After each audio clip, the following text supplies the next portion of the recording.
Hello, friends. Did you know that nearly 80% of those who watch my videos aren't subscribed? If you enjoy the content, I'd truly appreciate it if you hit that subscribe button. It helps a lot. Also, don't forget to leave a like and share your thoughts in the comments.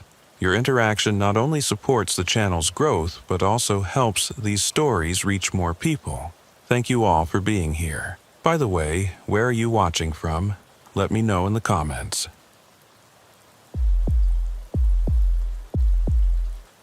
The fluorescent lights of the FBI's Behavioral Analysis Unit hummed with an almost hypnotic rhythm as Special Agent Miranda Chen stared at the crime scene photographs spread across her desk like a macabre tarot reading.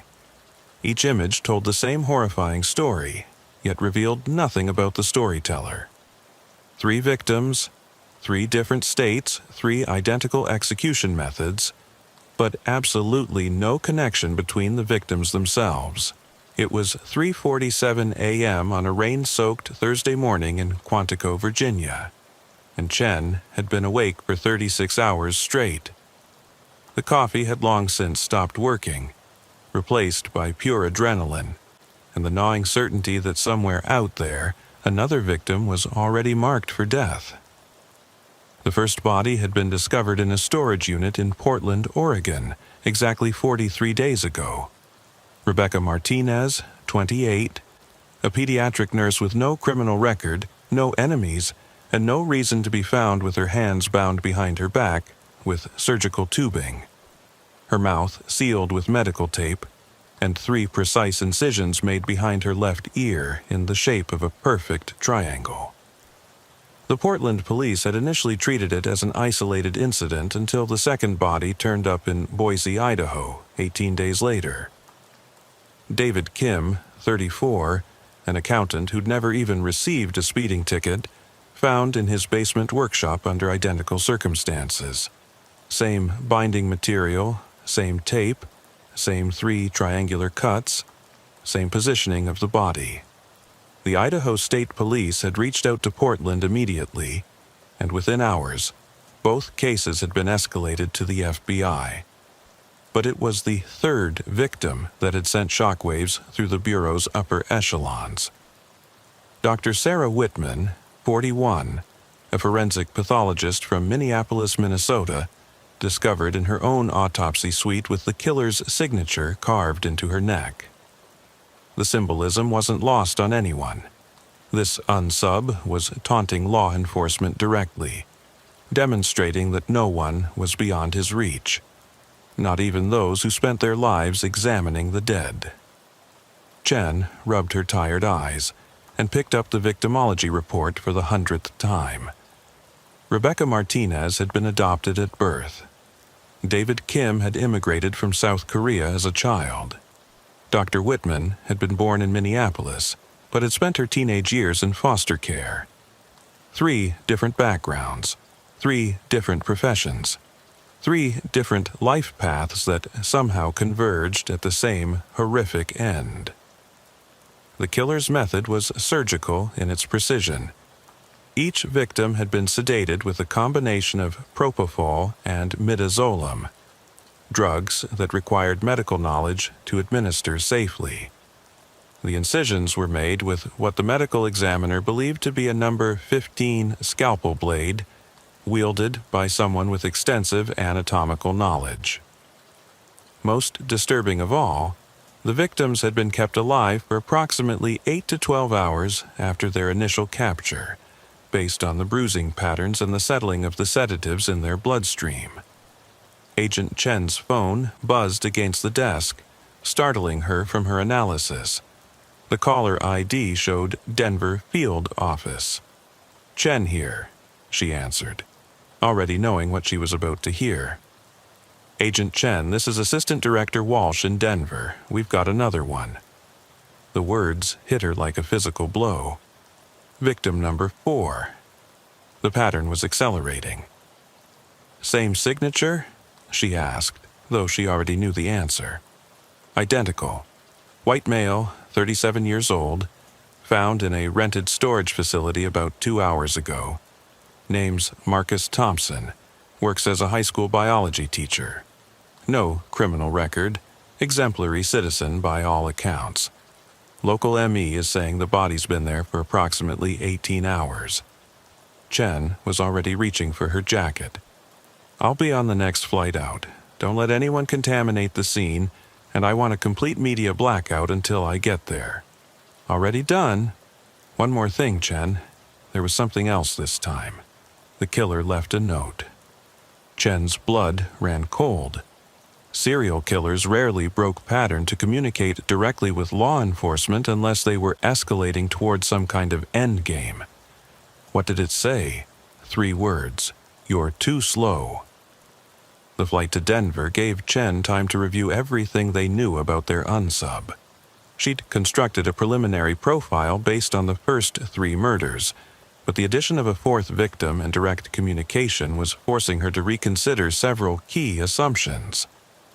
The killer was almost certainly male, based on the physical strength required to move and position the victims. He possessed advanced medical knowledge, either through formal education or extensive self-study. The surgical precision suggested a background in medicine, veterinary science, or possibly mortuary science. The choice to use storage facilities and isolated locations indicated careful planning and an intimate knowledge of each city's layout. But what troubled Chen most was the seeming randomness of victim selection. She'd spent years studying serial killers, and one universal truth was that they never selected victims randomly. There was always a pattern, always a connection, even if it took months or years to identify. As the plane descended toward Denver International Airport, Chen found herself thinking about the triangular incisions. The triangle was one of the most ancient symbols known to humanity, representing everything from the Christian Trinity to the elements of fire, water, and earth in various pagan traditions. But in this context, what could it mean? Her phone rang again as she collected her luggage. It was Dr. James Morrison, the FBI's chief behavioral analyst and Chen's mentor for the past 7 years. Miranda, I just reviewed the Denver crime scene photos. We need to talk. I'm heading to the scene now. What did you find? It's not what I found. It's what I remembered. 23 years ago, there was a series of murders in the Pacific Northwest with a remarkably similar signature. Same triangular cuts, same medical precision, same seemingly random victim selection. The case went cold after the killer simply stopped. Chen felt her heart rate accelerate. Why wasn't this flagged in VICAP? Because officially, the cases were never connected. 3 different jurisdictions, each convinced they were dealing with a local killer. The detective who suspected a connection died in a car accident before he could prove it. What was his name? Detective Robert Chen, your father. The words hit Chen like a sledgehammer. She'd known her father had died in a car accident when she was 12 years old, but she'd never known the specific details of what case he'd been working on. Her mother had always said he'd died investigating a burglary, and Chen had never had reason to question that story. Dr. Morrison, are you telling me that this killer has been active for over 2 decades? I'm telling you that your father was murdered because he got too close to the truth. And now, 23 years later, the same killer is back. The question is, what made him start killing again, and why is he accelerating his timeline? Chen stood in the middle of Denver International Airport, surrounded by the bustle of travelers, feeling as though the ground had shifted beneath her feet. Everything she thought she knew about her family, her father's death, and her own career path was suddenly cast in a different light. There's something else, Morrison continued. I pulled your father's old case files from storage. Each of the victims from 1998 had been adopted, immigrated to the U.S. as children, or spent time in foster care, just like our current victims. The pattern was finally beginning to emerge, but it brought with it a terrifying realization. This wasn't a serial killer selecting random victims. This was someone with access to deeply personal, often sealed records. Someone who could identify people whose backgrounds had been deliberately obscured or altered. Someone with access to government databases or social services records. Chen hailed a taxi and gave the driver the address of the storage facility where Marcus Thompson's body had been found. As the city skyline passed by outside the window, she couldn't shake the feeling that she was walking directly into a trap that had been 23 years in the making. The storage facility was a sprawling complex of orange metal buildings on the outskirts of Denver, surrounded by a chain-link fence topped with razor wire. 3 FBI vehicles and 2 coroner's vans were parked outside Unit 247, their red and blue lights casting eerie shadows in the early morning darkness. Agent Sarah Martinez from the Denver field office met Chen at the perimeter tape.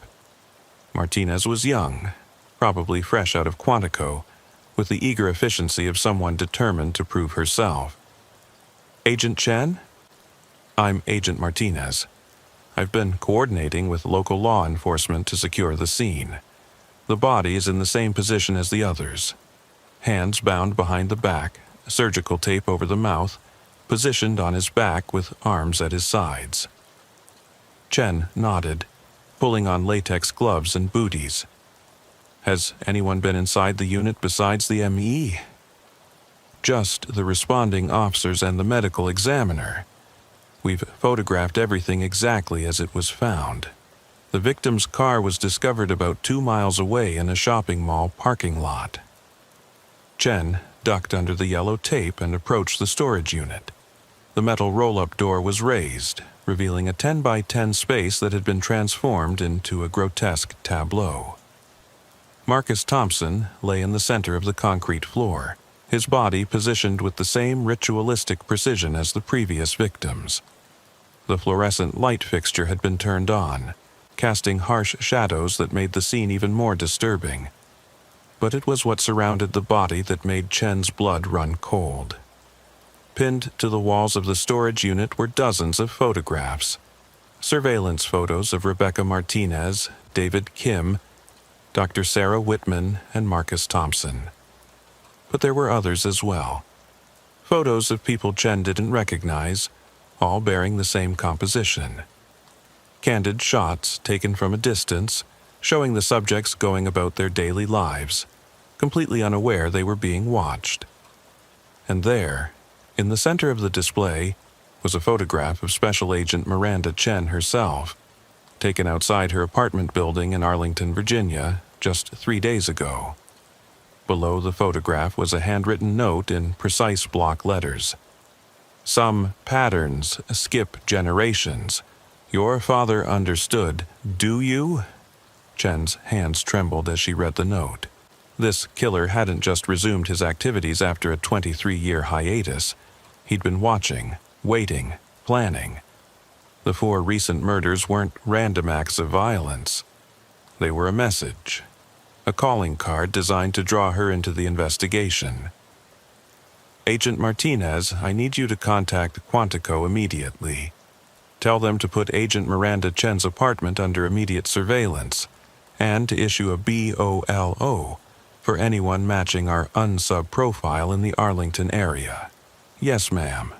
Should I also coordinate with local law enforcement to—" Chen's phone rang, interrupting Martinez mid-sentence. The caller ID showed a number she didn't recognize. "Special Agent Chen? This is Dr. Patricia Holbrook at Denver General Hospital. I'm calling about a patient who was brought in about an hour ago. He's been asking specifically for the FBI agent investigating the storage unit murders. He says he has information about the killer, but he'll only speak to Miranda Chen." Chen felt a chill run down her spine. "What's the patient's condition?" "He's in critical condition in our ICU. Multiple lacerations, severe blood loss, signs of prolonged torture. But Agent Chen, there's something else. He has 3 triangular incisions behind his left ear, fresh ones. It looks like our killer's signature, but this victim is still alive." The drive to Denver General took 12 minutes that felt like 12 hours. Chen's mind raced through the implications of a surviving victim. In over 23 years of killings, no one had ever survived an encounter with this unsub. The fact that Marcus Thompson had been found dead while another victim lay dying in a hospital bed suggested a dramatic change in the killer's methodology. Dr. Holbrook met Chen at the ICU entrance. She was a woman in her 50s with prematurely gray hair and the steady demeanor of someone who'd spent decades dealing with trauma cases. "Agent Chen, I should warn you, the patient is barely conscious, and his condition is deteriorating rapidly. We've given him blood transfusions and stabilized his vital signs, but the damage is extensive. Whatever this person did to him, it was methodical and prolonged." Chen followed Dr. Holbrook through a maze of sterile corridors to room 314. Through the observation window, she could see a man in his early 40s lying in the hospital bed, his face and arms covered with bandages, multiple IV lines running into his arms. "He's been drifting in and out of consciousness for the past hour," Dr. Holbrook explained. "But every time he wakes up, he asks for you specifically.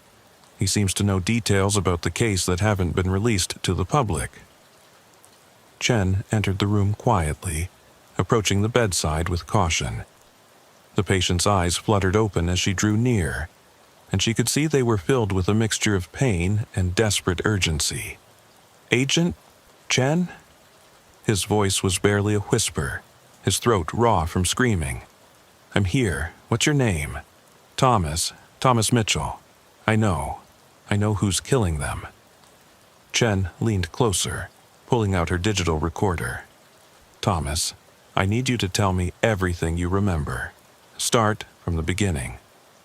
Thomas Mitchell's eyes focused on Chen with visible effort. "He took me 3 days ago. From the parking garage at my office. I worked for the Department of Social Services, Children's Division." The connection hit Chen like a lightning bolt. Social services. Access to adoption records, foster care files, immigration documentation. This was how the killer was selecting his victims. "He kept me in a basement somewhere, industrial area, the smell of chemicals. He kept asking me about files from the 1990s, adoption records that had been sealed. He wanted to know about a specific case, a little girl who'd been placed with a family in Virginia." Chen's heart pounded as the pieces began falling into place. "Did he mention any names?" "Chen." "He kept saying the name Chen. Said the girl's adoptive father had been a police detective. Said he'd been getting too close to the truth and had to be eliminated." The room seemed to spin around Chen as the full scope of the killer's plan became clear. Her father hadn't died in a random car accident. He'd been murdered because his investigation was threatening to expose a conspiracy that went far deeper than anyone had imagined. "Thomas, I need you to tell me anything else you remember about where you were held. Any sounds, smells, anything that might help us locate this place." Thomas Mitchell's breathing became more labored, and the monitors beside his bed began beeping more rapidly. Airport, could hear planes taking off. And there was something else. Photos on the wall, dozens of them. People who looked like they could be related. All with the same facial structure, the same bone structure. Dr. Holbrook stepped forward, checking the monitors with growing concern. "Agent Chen, his blood pressure is dropping rapidly. Whatever you need to ask him, you need to ask it now." Chen gripped Thomas Mitchell's hand. "Thomas, did the killer say anything about why he was doing this? What he was looking for?" Mitchell's eyes locked onto hers with sudden clarity. He said the adoption agency was a front, that children were being placed with specific families for a reason. He called it the program. Said your father found out about it and that's why he had to die." The monitors flatlined as Thomas Mitchell's body went limp. Dr. Holbrook and a team of nurses immediately began CPR, but Chen could see in their faces that it was too late. The only person who could have provided direct testimony about the killer was gone. But his words had given Chen the breakthrough she needed. This wasn't just about a serial killer with a medical background. This was about a conspiracy involving illegal adoptions, possibly human trafficking, and the systematic elimination of anyone who got too close to the truth. Chen stepped out of the hospital room and immediately called Dr. Morrison at Quantico. "Morrison, I need you to pull every file related to adoption agencies operating in the Pacific Northwest during the 1990s. Cross-reference them with any FBI investigations into human trafficking or illegal placement schemes. And Morrison, I think my father was killed because he discovered that I was one of the children placed through this program." The silence on the other end of the line stretched for several seconds before Morrison responded. "Miranda, are you saying you think you were adopted through this conspiracy?" "I'm saying I think that's exactly what our unsub wants me to believe. Whether it's true or not is irrelevant. He's using it to manipulate me into a confrontation. The question is, are we walking into his trap, or are we finally going to catch him?" Chen left Denver General Hospital with more questions than answers. But for the first time since the investigation began, she felt like she was finally seeing the killer's true pattern. This wasn't about random murders. It was about covering up a decades-old conspiracy by eliminating anyone who might expose it. As she drove back toward the storage facility to collect more evidence, Chen couldn't shake the feeling that she was being watched. Every car in her rearview mirror seemed suspicious. Every shadow could be hiding a threat. The killer had been planning this confrontation for 23 years, and now she was walking directly into the center of his web. But Chen had spent her entire career studying predators, learning their patterns, understanding their motivations.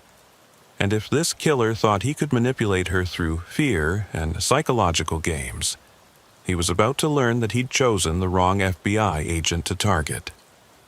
The real question wasn't whether she could catch him. It was whether she could do it before he claimed another victim. And based on the escalating timeline and the personal nature of his threats, Chen suspected she was running out of time. The storage facility was still bustling with forensic activity when Chen returned. Agent Martinez approached her with an evidence bag containing several photographs that had been removed from the walls of Unit 247. "Agent Chen, we found something else. Hidden behind one of the photos was this." Martinez handed Chen a small manila envelope with her name written on it in the same precise block letters as the previous note. Inside was a single photograph.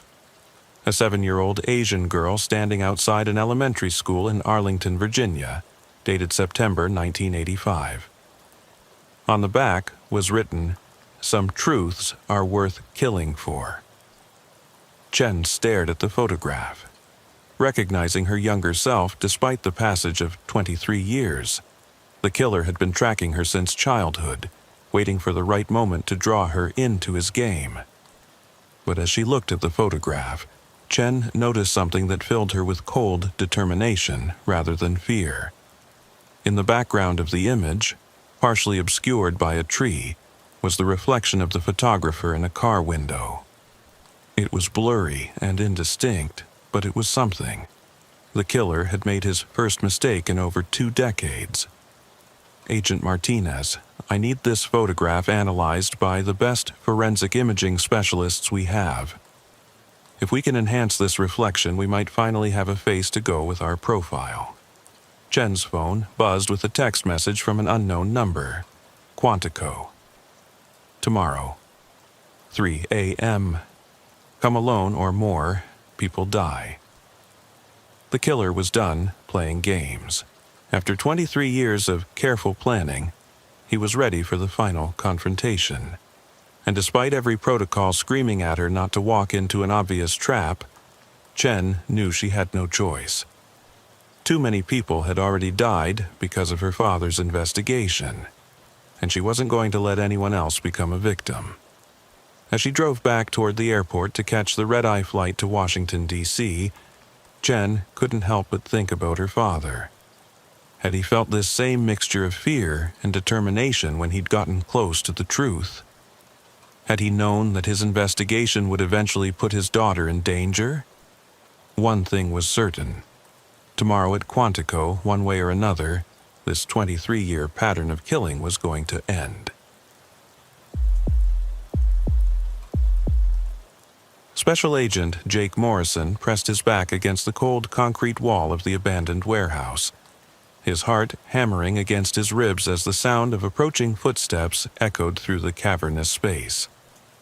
6 months of undercover work with the Castellano crime family had led to this moment, and everything hung in the balance of the next few minutes. The warehouse sat on the industrial outskirts of Baltimore, Maryland, its broken windows and rusted exterior providing perfect camouflage for the operation that had been running beneath the FBI's radar for almost 3 years. What had started as a routine investigation into illegal gambling had uncovered something far more sinister. A sophisticated network of human trafficking and organ harvesting that stretched from the ports of Baltimore to the private medical facilities of Mexico. Morrison had infiltrated the organization under the identity of Jack Murphy, a former Army medic with a dishonorable discharge and a willingness to ask no questions for the right price. The cover had taken 8 months to establish, complete with fabricated military records, a criminal history constructed by FBI document specialists, and enough authentic details to fool even the most paranoid crime boss. Vincent "Vinny Bones" Castellano ran his operation like a Fortune 500 company, complete with supply chains, quality control, and customer service. The only difference was that his products were human beings, and his distribution network included some of the most dangerous cartels in Mexico and Guatemala. Murphy. The voice belonged to Tommy Giacalone, Vinny's lieutenant, and the man responsible for keeping Morrison alive for the past 6 months. "Boss wants to see you in the office. Something about a special delivery tonight."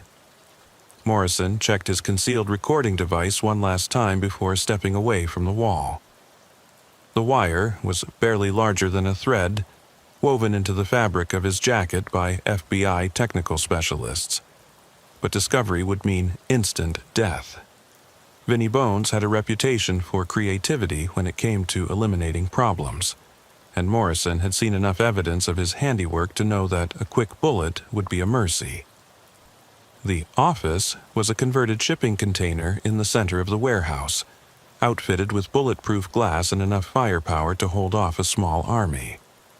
Vincent Castellano sat behind a metal desk, his massive frame draped in an expensive suit that couldn't quite hide the violence that lurked beneath the surface.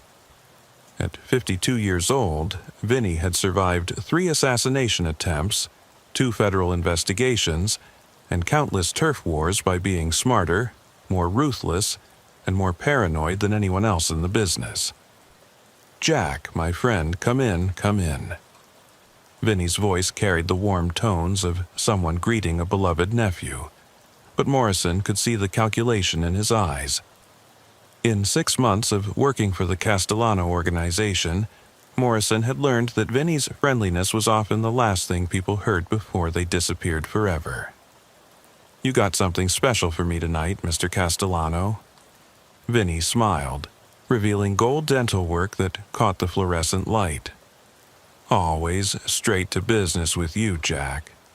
I like that. No wasted words, no bullshit. Yeah, I got something special. Real special." Morrison kept his expression neutral as Vinny opened a manila folder and spread a series of photographs across the desk. What he saw made his stomach clench with revulsion and rage, but he forced himself to maintain the detached professionalism of Jack Murphy. The photographs showed a series of medical facilities, clean, modern operating rooms that could have been part of any legitimate hospital. But the subjects on the operating tables weren't patients undergoing necessary surgery. They were conscious, terrified people being systematically dismantled by teams of surgeons in unmarked scrubs. Beautiful, ain't it? Vinny's voice carried genuine pride. Took us 3 years to set this up. We got facilities in Tijuana, Guadalajara, and Guatemala City. Clean operations, professional staff, no questions asked. And the beauty of it is, we're providing a service. Rich people need organs, poor people need money. We're just facilitating the transaction. Morrison forced himself to nod appreciatively, while internally cataloging every detail for his eventual testimony. Looks like a hell of an operation. What's my part in tonight's special delivery? Vinny leaned back in his chair, his smile widening.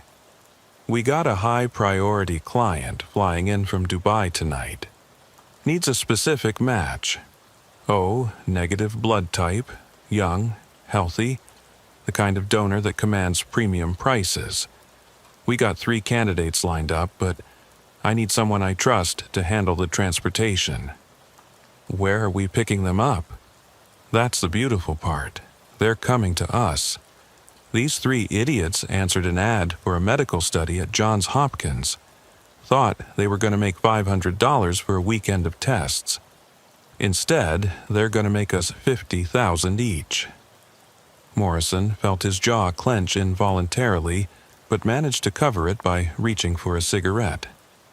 The casual way Vinny discussed destroying 3 innocent lives was a stark reminder of the kind of evil that lurked beneath the surface of organized crime. What time's the pickup? Midnight. Black van parked outside the Marriott on Charles Street. They'll be waiting in the lobby, looking for a guy with a medical clipboard. That's you. Tell them the study's been moved to a more secure facility for their safety, then bring them here. Simple as that. Morrison nodded, already formulating a plan to warn his FBI handlers while maintaining his cover. Any backup for this run? Tommy'll be in a follow car just in case. But Jack, this is a test. You handle this right and you're looking at a permanent position with serious benefits. You fuck it up. Vinny's smile disappeared, replaced by the cold expression of a predator. Let's just say we've got space for 4 donors instead of 3. Morrison left the shipping container office with a mixture of determination and dread. In just over 5 hours, 3 innocent people would walk into what they believed was a medical study, only to be transported to their deaths. But Morrison couldn't break his cover to warn them directly without destroying months of investigative work and potentially losing the opportunity to bring down the entire network. Instead, he had to trust in the FBI's ability to coordinate a rescue operation while maintaining the integrity of his undercover identity. It was a delicate balance that could easily result in either the deaths of innocent people or the loss of the most significant organized crime investigation in decades. Morrison's handler, Special Agent Lisa Chen, was waiting for him at a prearranged meeting spot, a 24-hour diner on the outskirts of Baltimore, where the fluorescent lights and constant flow of late-night customers provided perfect cover for a clandestine meeting. "How bad is it?" Chen asked the moment Morrison slid into the booth across from her. "Worse than we thought. This isn't just trafficking. They're running a full-scale organ harvesting operation. Multiple facilities, international clients. And tonight they're planning to kidnap 3 college students who think they're participating in a medical study." Chen's expression grew grim as Morrison relayed the details of his conversation with Vinnie Bones. She made notes on a small pad, occasionally asking for clarification on specific details that would be crucial for coordinating the rescue operation. "Jake, this puts us in an impossible position. We can't let those 3 kids get kidnapped, but if we move too early, we lose the chance to identify all the players in this network. Vinnie Bones is just a middleman. We need to know who's running the facilities, who the clients are, and how the money flows. Morrison lit another cigarette, his hands trembling slightly from the combination of adrenaline and exhaustion. What if we let the pickup happen but intercept the van before it reaches the warehouse? Make it look like a rival gang hit or a police patrol that got lucky. Too risky. If we miss the timing, those kids end up in a Mexican operating room with their organs harvested for some billionaire's transplant surgery. And if we blow your cover, we lose the only intelligence source we have inside this organization. Chen's phone buzzed with an incoming call. She glanced at the caller ID and answered immediately. "Agent Chen, yes sir. Understood. We'll be ready." She hung up and looked at Morrison with an expression that mixed determination with concern. That was Assistant Director Walsh. He's authorizing a joint operation with the Baltimore PD and the DEA. We're going to set up surveillance on the Marriott and intercept the targets before they can be transported. But, Jake, you're going to have to sell the story that they never showed up. What about the follow car? Tommy's going to be watching everything. We'll handle Tommy. Right now, I need you to focus on maintaining your cover and gathering as much intelligence as possible about the broader network. This is our one shot at bringing down an organization that's been operating with impunity for years. Morrison stubbed out his cigarette and stood to leave. "Lisa, when this goes down tonight, make sure those kids understand how close they came to dying. Maybe it'll convince them to be more careful about answering ads for easy money." The Marriott on Charles Street was an upscale hotel in downtown Baltimore, its modern glass facade and well-lit entrance providing a false sense of security for the 3 college students who waited in the lobby at 11:55 p.m.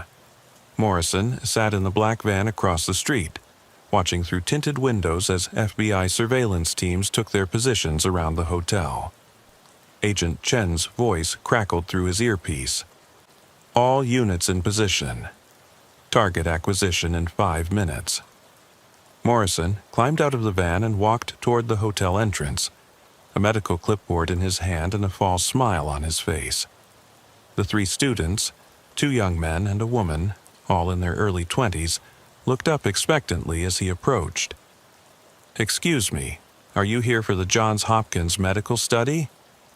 The young woman nodded eagerly. "Yes, we're supposed to meet Dr. Patterson at midnight." "I'm Doctor Patterson's research assistant. There's been a change of plans. We've had to move the study to a more secure facility due to some security concerns. If you'll come with me, we have transportation waiting outside." Morrison felt sick to his stomach as he led the 3 students toward the hotel exit, knowing that in any other circumstances he would be delivering them to their deaths. But as they stepped outside into the cool Baltimore night air, everything went according to plan. FBI agents disguised as Baltimore police officers approached from 3 different directions, their weapons drawn but not immediately visible to the students. "FBI, everyone on the ground, now!" The students dropped to their knees in confusion and terror, while Morrison raised his hands in feigned surprise. "What the hell is going on here?" "Sir, step away from the students and put your hands behind your head." The lead FBI agent, who Morrison recognized as Agent Williams from the Baltimore field office, played his part perfectly. As Morrison was led away in handcuffs, which would be removed as soon as they were out of sight, he heard Agent Williams explaining to the confused students that they had been targeted by kidnappers and that the medical study they thought they were participating in was a complete fabrication. From the follow car parked 2 blocks away, Tommy Giacalone watched the entire scene unfold with growing anger and suspicion. When Morrison was released 20 minutes later in an alley behind the hotel, after being processed and supposedly cleared of any involvement, Tommy was waiting for him with questions.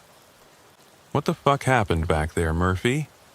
Morrison lit a cigarette with hands that shook just enough to sell the story. "Hell if I know. Those kids must have been tipped off somehow. Maybe one of them got spooked and called the cops.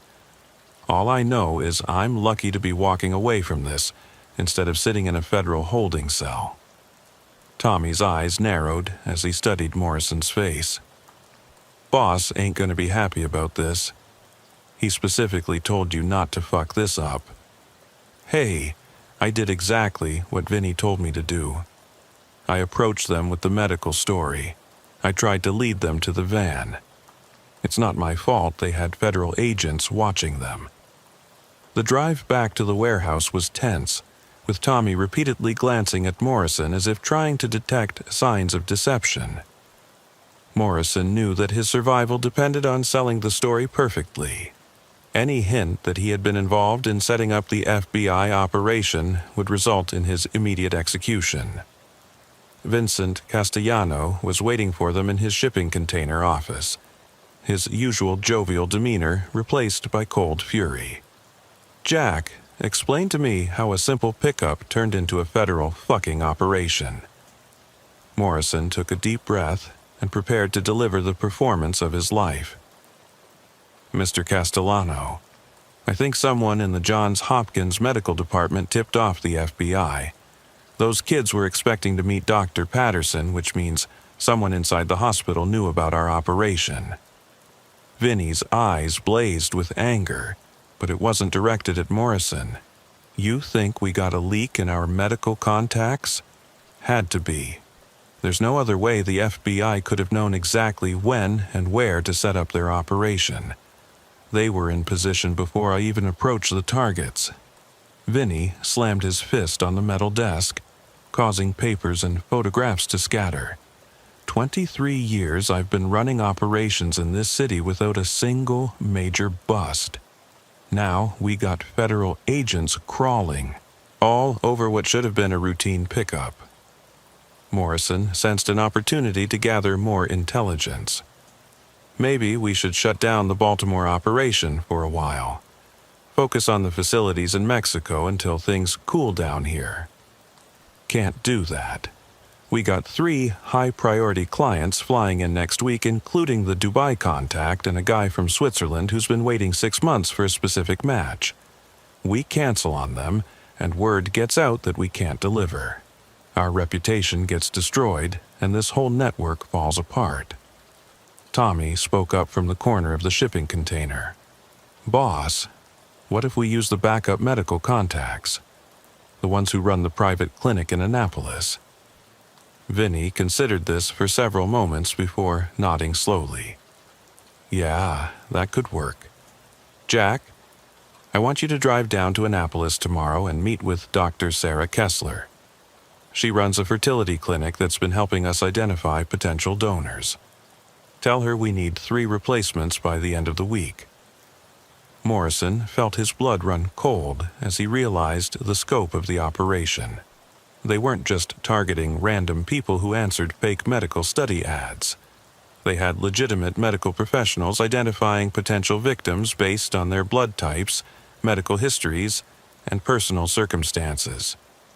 "Dr. Kessler expects a specific payment for her referrals," Vinny continued. $25,000 per donor, plus a bonus if they match our client's specific requirements. You'll be carrying $50,000 in cash, so I want you armed and careful." The meeting ended with Morrison receiving detailed instructions for the Annapolis contact, including code words and specific procedures for identifying legitimate donors. As Morrison left the warehouse, he couldn't shake the image of Dr. Sarah Kessler, a fertility specialist who was supposed to be helping couples start families, instead serving as a talent scout for organ harvesting. The drive to Annapolis the following morning gave Morrison time to process the full scope of what he'd uncovered. This wasn't just a local crime family running illegal operations. It was an international network with connections to legitimate medical facilities, corrupt doctors, and wealthy clients who saw human beings as nothing more than spare parts. Agent Chen met him at a rest stop outside Annapolis to coordinate the approach to Dr. Kessler's clinic. "We've been running surveillance on the Chesapeake Fertility Center for the past 12 hours, she reported. Dr. Kessler appears to be running a legitimate practice, but we've identified several patients who match the profile of previous trafficking victims. How do you want to handle this? We're going to let you make the initial contact while we monitor from nearby positions. If we can establish that Dr. Kessler is actively participating in the trafficking network, we'll have grounds for a warrant to search her patient files and financial records. Morrison nodded, checking his concealed recording equipment one final time. What about the $50,000 in cash? Vinny's expecting me to deliver payment for 3 new donors. We'll provide marked bills. If Dr. Kessler accepts payment for identifying victims, it'll give us concrete evidence of conspiracy to commit kidnapping and trafficking. The Chesapeake Fertility Center was housed in a modern medical building overlooking the Severn River. Its pristine waiting room filled with hopeful couples and pregnancy magazines. Morrison approached the reception desk with the briefcase containing the marked bills, using the code words Vinny had provided. I'm here to see Dr. Kessler about a special consultation. Mr. Castellano referred me. The receptionist's demeanor changed instantly at the mention of Castellano's name. Of course, sir. Dr. Kessler is expecting you. Please follow me to her private office. Dr. Sarah Kessler was a woman in her early 50s with the polished appearance of a successful medical professional. But as Morrison entered her office and she carefully closed the door behind him, he could see the nervousness in her eyes. Mr. Murphy, I assume? Vincent told me you'd be coming by. I understand you need 3 specific matches by the end of the week. Morrison set the briefcase on her desk and opened it to reveal the stacks of marked bills. Mr. Castellano wants to make sure you understand how important this is. We've had some complications with our usual sources. Dr. Kessler's eyes widened at the sight of the money, and Morrison could see her internal struggle between medical ethics and financial greed. After several moments, greed won. I have 3 patients who fit your requirements perfectly.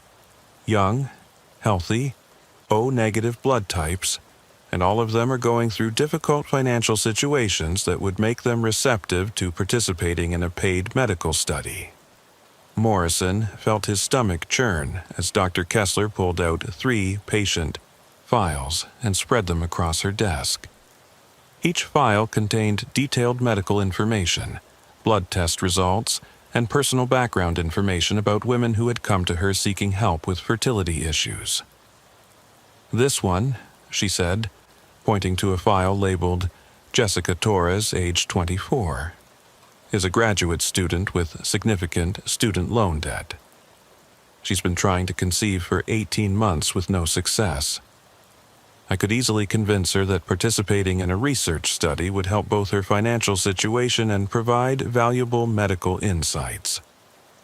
Morrison forced himself to nod appreciatively while his hidden recording device captured every word. What about the others? Amanda Chen, 26, works as a teacher, but has been struggling with medical bills related to her fertility treatments. And Sarah Washington, 23, is a single mother who's been saving money for IVF procedures. All 3 are desperate enough to take risks for the right amount of money. Dr. Kessler closed the files and looked at Morrison expectantly. The usual arrangement is $25,000 per donor, with an additional bonus if they prove to be optimal matches for your client's needs. Morrison reached into the briefcase and counted out $75,000 in marked bills. Mr. Castellano appreciates your discretion and professionalism, Dr. Kessler. When can you have the first donor ready for pickup? Give me 48 hours to make the arrangements. I'll contact Jessica Torres first. She's the most financially desperate and least likely to ask difficult questions. As Morrison left the fertility clinic, he felt a mixture of revulsion and determination. Dr. Kessler's casual willingness to betray her patient's trust for money was a stark reminder of how corruption could infiltrate even the most trusted professions. Agent Chen was waiting for him in the parking lot, disguised as a pharmaceutical sales representative. How did it go? We've got her on tape accepting payment for identifying victims. She's planning to contact the first target within 48 hours. Good work. We'll maintain surveillance on all 3 potential victims while coordinating with the U.S. Attorney's Office to prepare warrants. Jake, I know this is difficult, but we're building a case that could shut down this entire network and save hundreds of lives. The next 48 hours were among the most stressful of Morrison's career. While FBI agents maintained discreet surveillance on Jessica Torres, Amanda Chen, and Sarah Washington, Morrison had to continue his undercover role with the Castellano organization, gathering intelligence about the broader network while knowing that 3 innocent women were being targeted for kidnapping and murder. On Thursday evening, Dr. Kessler called the number Morrison had provided, using a secure phone line that the FBI was monitoring. Mr. Murphy, I've made contact with the first donor. Jessica Torres has agreed to participate in what she believes is a research study on fertility treatments. She'll be at the Annapolis Harbor Hotel tomorrow night at 8 p.m., waiting in the lobby for someone from the research team. Morrison felt his jaw clench as he responded. Excellent work, Doctor. Kessler, Mr. Castellano will be very pleased. What about the other 2? Amanda Chen is scheduled for Saturday, and Sarah Washington for Sunday. Same location, same time. They're all expecting to participate in a weekend study that will pay them $5,000 each. After ending the call, Morrison immediately contacted Agent Chen to coordinate the FBI response. Unlike the previous operation at the Marriott, this time they had advance warning and could set up a more sophisticated sting operation. We're going to let the first pickup attempt proceed, Chen explained during a briefing at the Baltimore field office. But instead of intercepting at the hotel, we're going to follow the transportation to identify the full network. We'll have Jessica Torres replaced by an undercover agent, and we'll track the vehicle to see where they plan to take her. Morrison felt uncomfortable with the plan's complexity. What if something goes wrong?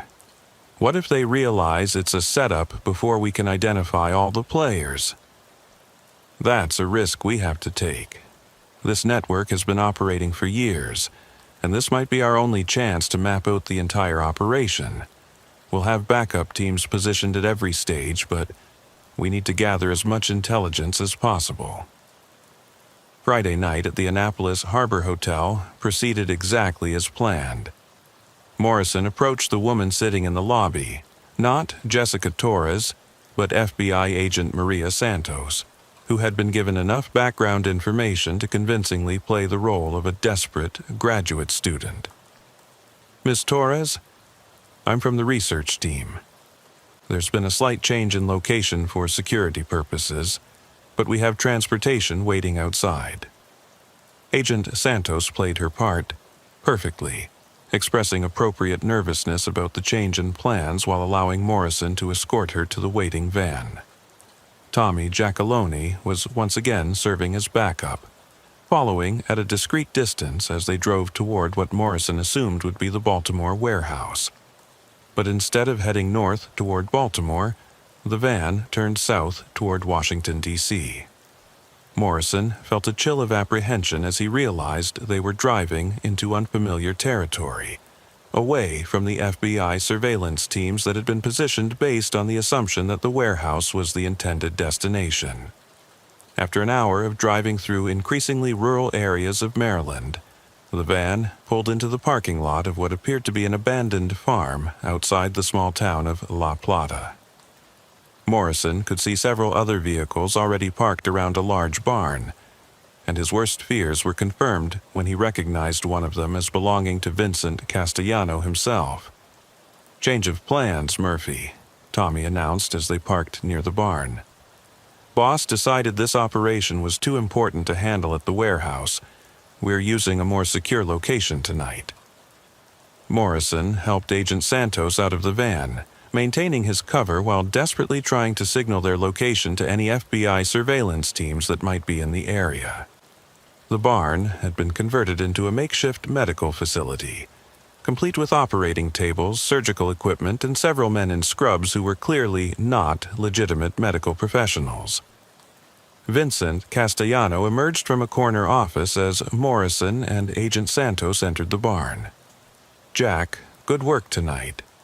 I want you to meet Dr. Rodriguez, our lead surgeon for this operation." Dr. Rodriguez was a thin man in his 60s, with the nervous demeanor of someone who had compromised his medical ethics so thoroughly that there was no possibility of redemption. He examined Agent Santos with the detached professionalism of someone evaluating livestock. "Excellent specimen," he announced after a brief examination. "Blood type confirmed. Vital signs optimal. We can proceed immediately." Morrison felt his heart racing as he realized that Agent Santos was in immediate danger. The FBI backup teams had no idea where they were, and the medical equipment in the barn suggested that the organ harvesting operation was about to begin. "Mr. Castellano," Morrison said, thinking quickly, "shouldn't we wait for the client to arrive before proceeding?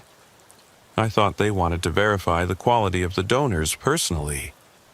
Vinny's expression grew suspicious. "What client?" "The organs are being shipped to Mexico tonight for delivery to our contacts in Guadalajara. There's no client coming here." Morrison realized his mistake too late. He had assumed this was a live extraction for a waiting client, but instead it was part of a more systematic operation that harvested organs for later distribution. His question had revealed that he didn't understand the full scope of the network's operations. "Tommy," Vinny said quietly, "I think our friend Jack has been asking too many questions lately." The barn fell silent, except for the hum of the refrigeration units used to preserve harvested organs. Morrison could see Agent Santos tense as she realized their cover had been blown, and he knew they had only seconds before the situation turned violent. Morrison's hand moved instinctively toward the concealed weapon in his jacket, but Tommy was faster, drawing his pistol and pointing it directly at Morrison's chest. "Real slow, Jack. Or whatever your real name is. Take out that gun and put it on the table." As Morrison complied, he could see Agent Santos calculating the distance to the nearest exit, while Dr. Rodriguez and his assistants backed away from what was about to become a crime scene. Vincent Castellano walked slowly toward Morrison, his jovial mask completely gone. 6 months you've been with us, Jack. 6 months of earning my trust, learning my business, meeting my contacts. The question is, are you working for the FBI, the DEA, or just a rival family trying to move in on my territory? Morrison knew that any attempt to maintain his cover was pointless. Tommy had already found his concealed recording device and was holding it up for Vinny to see. "FBI," Morrison said simply. "Special Agent Jake Morrison, badge number 2847. Vinny's laugh was cold and humorless. "Well, Agent Morrison, you've done excellent work. You've identified our medical contacts, our transportation networks, our facilities, and our client base. Unfortunately for you, that information dies with you tonight." But as Vinny raised his own weapon, the barn exploded into chaos. FBI tactical teams crashed through every entrance simultaneously, their automatic weapons and flashbang grenades turning the makeshift medical facility into a war zone. "FBI, everyone on the ground, now!" Morrison threw himself to the floor as gunfire erupted around him, pulling Agent Santos down beside him as FBI agents engaged in a firefight with Tommy and several other armed members of the Castellano organization. The battle lasted less than 3 minutes, ending with Tommy Giacalone dead from multiple gunshot wounds and Vincent Castellano wounded but alive. Dr. Rodriguez and his assistant surrendered immediately, more terrified of federal prison than loyal to their criminal employers. As EMTs treated Vinny's gunshot wounds, he looked up at Morrison with a mixture of respect and hatred. "How the fuck did they find us here?" Morrison smiled for the first time in 6 months. "GPS tracker in the van, audio surveillance through my wire, and satellite tracking of all cell phone signals in the area. Vincent, you've been under federal surveillance since the moment I walked into your warehouse." The raid on the La Plata barn yielded evidence that led to the arrest of 37 individuals across 4 states and 2 countries. Dr. Sarah Kessler was arrested at her fertility clinic the following morning, and her patient files provided evidence that helped the FBI identify and protect dozens of potential victims. The investigation ultimately revealed a network that had been responsible for the deaths of over 200 people and had generated more than $50 million in illegal profits over a 5-year period. Vincent Castellano was sentenced to life imprisonment without the possibility of parole, while Dr. Rodriguez received a 30-year sentence in exchange for his testimony against other medical professionals involved in the network. For Agent Morrison, the successful conclusion of the investigation came with a mixture of satisfaction and psychological trauma.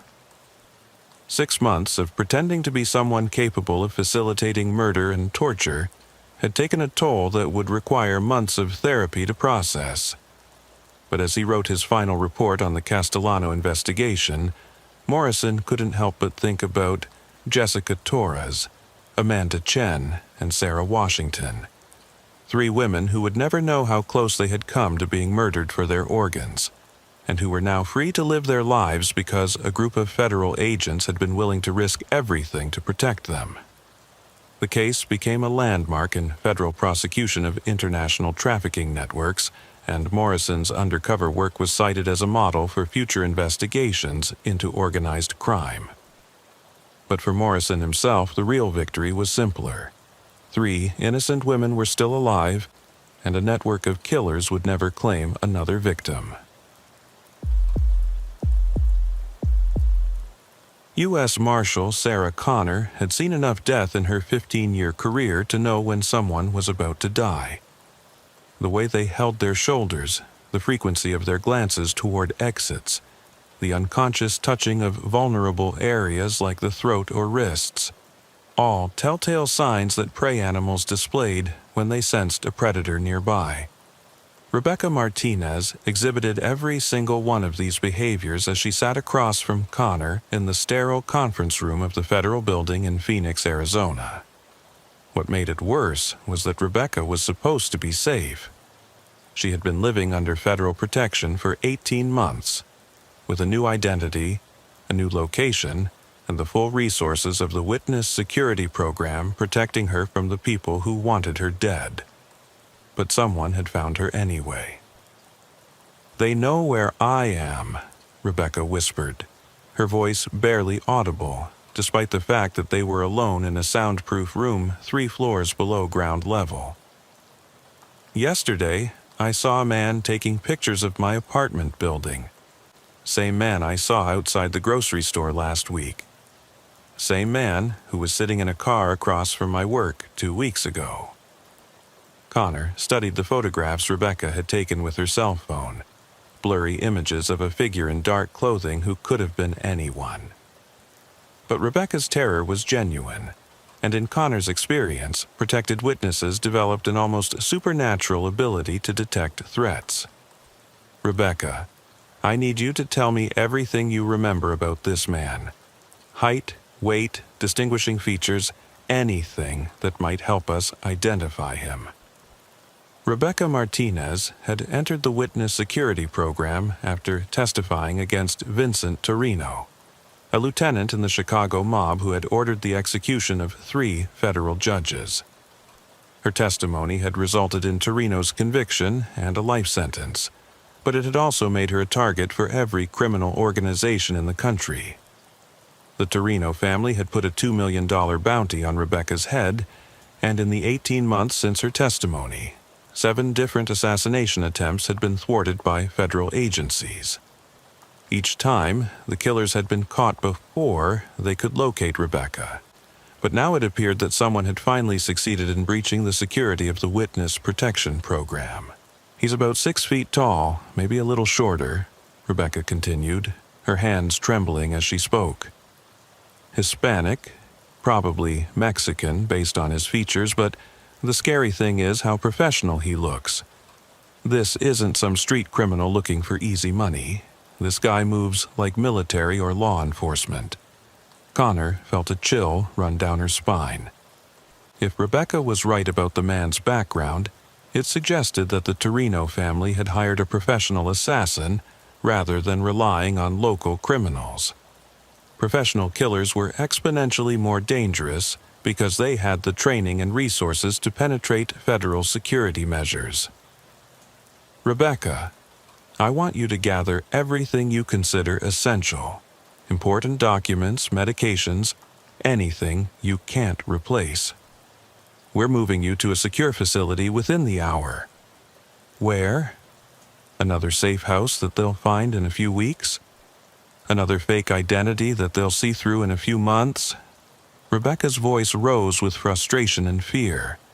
"Sarah, I've been running for almost 2 years.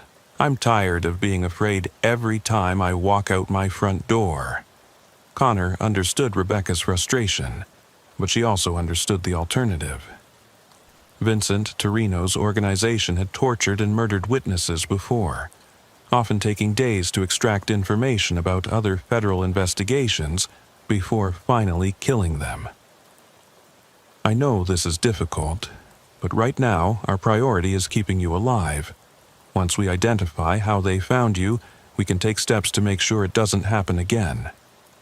But even as Connor spoke the words, she couldn't shake the growing suspicion that the breach of Rebecca's security had come from inside the federal system itself. The witness security program was supposed to be impenetrable, with information compartmentalized so thoroughly that no single person could compromise a witness's location.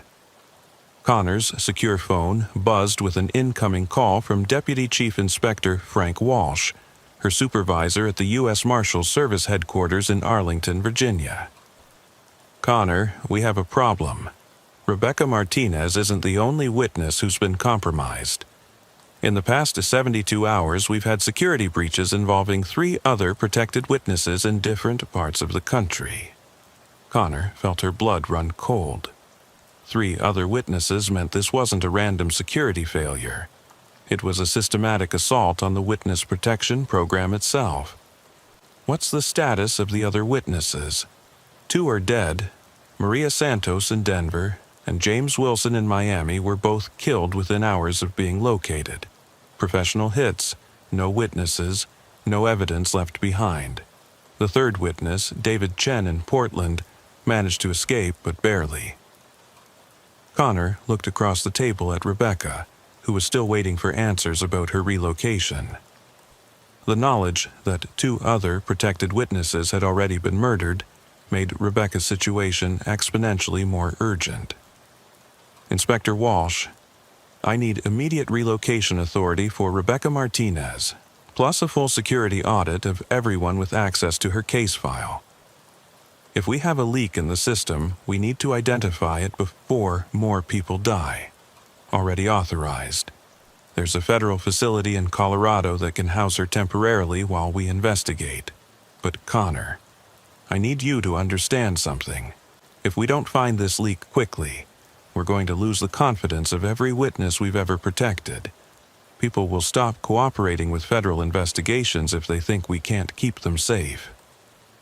The implications of Walsh's statement were staggering. The witness security program was the cornerstone of federal law enforcement's ability to prosecute organized crime, terrorism, and large-scale corruption. If witnesses lost faith in the program's ability to protect them, entire categories of federal crimes would become effectively unprosecutable. Connor ended the call and looked directly at Rebecca. "We're moving you to Colorado tonight. Federal facility, maximum security, completely off the books. But I need you to understand that this situation is bigger than just your case. What do you mean? Someone with access to federal databases is selling witness information to criminal organizations. Until we find that person, no one in the Witness Protection Program is truly safe.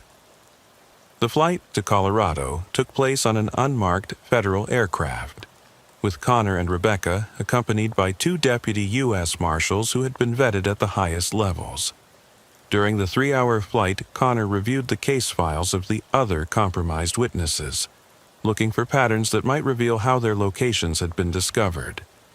Maria Santos had been an accountant for a money laundering operation run by the Russian mob. James Wilson had been a corrupt police detective who had testified against his former colleagues in the Chicago Police Department.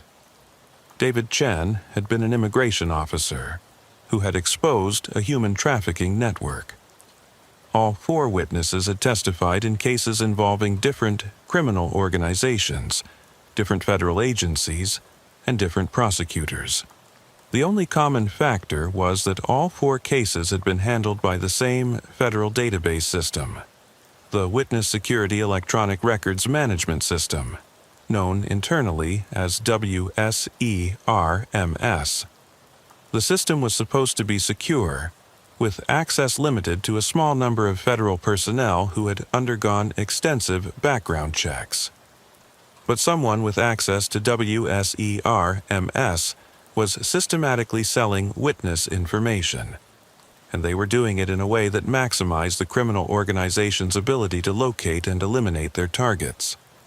The federal facility in Colorado was a converted military base high in the Rocky Mountains, surrounded by dense forest and accessible only by a single mountain road that could be easily monitored and controlled. Connor had used the facility for high-risk witness protection before, and its isolation made it nearly impossible for unauthorized personnel to approach undetected. Rebecca was assigned to a secure apartment within the facility's main building, complete with reinforced windows, multiple escape routes, and 24-hour surveillance. But despite the extensive security measures, Connor could see that Rebecca's faith in the federal government's ability to protect her had been shaken. "How long do I have to stay here?" Rebecca asked as Connor showed her around the apartment. "Until we identify and arrest whoever is selling witness information. Could be days, could be weeks. Could be never," Rebecca replied bitterly. "Sarah, I appreciate everything you're doing for me, but I'm starting to think my only real option is to disappear completely. New identity, no federal involvement. Just vanish and hope they eventually stop looking for me." Connor understood Rebecca's frustration, but she also knew that disappearing without federal protection would likely result in Rebecca's death within months. Criminal organizations like the Torino family had long memories and unlimited resources, and they would never stop hunting someone who had cost them millions of dollars in lost revenue. "Rebecca, I need you to trust the system for a little longer. We have the best investigators in the country working on this, and we will find whoever is responsible." But even as Connor spoke the words, she wasn't sure she believed them herself. If the leak was someone with high-level access to federal databases, identifying them could take months or years, and in the meantime, every witness in the protection program was at risk. Connor's secure phone rang again, this time with a call from Agent Lisa Park of the FBI's Internal Affairs Division. Park was leading the investigation into the WSERMS security breach, and her call could only mean one thing. They had identified a suspect. "Marshal Connor, we need to talk. Can you be in Denver tomorrow morning for a briefing?" "What did you find?" "We've identified the source of the leak, but the situation is more complicated than we initially thought. The person selling witness information isn't just a corrupt federal employee, they're a federal judge." Connor felt as though the ground had shifted beneath her feet. A federal judge with access to witness information would have the highest levels of security clearance and would be virtually above suspicion. Moreover, a corrupt federal judge could potentially compromise dozens of cases beyond just the Witness Protection Program. Which judge? The Honorable Patricia Kellerman, U.S. District Court for the Northern District of Illinois. She's been presiding over organized crime cases for the past 8 years, and she's had access to witness information in over 200 federal prosecutions. The implications were staggering. If Judge Kellerman had been selling witness information for 8 years, she could have been responsible for the deaths of dozens of protected witnesses. Moreover, every case she had ever presided over would now be subject to review and potential retrial. How did you identify her? Financial forensics. Judge Kellerman has been making regular deposits to offshore accounts that total over $4 million in the past 3 years. The deposits correspond exactly with the timing of witness relocations in cases she presided over. Connor ended the call and sat down heavily in the chair across from Rebecca's apartment. A corrupt federal judge represented the worst possible scenario for the Witness Protection Program. Someone with legitimate access to sensitive information who could compromise witnesses without leaving any trace of unauthorized database access.